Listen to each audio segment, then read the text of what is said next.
everyone, welcome back to my channel. Today we are going to draw a very easy natural scenery. So let's start. And first I draw a flower plant like this. It should be somewhat big as the picture size. And few lines like that. And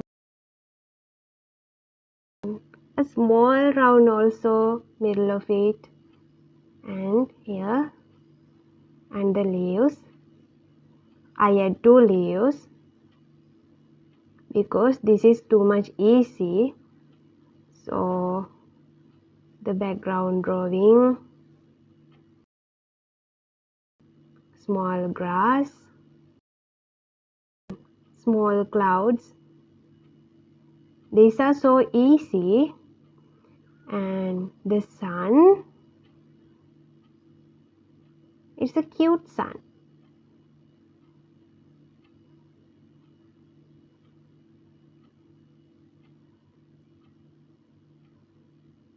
I hope all people can draw this. And a big cloud.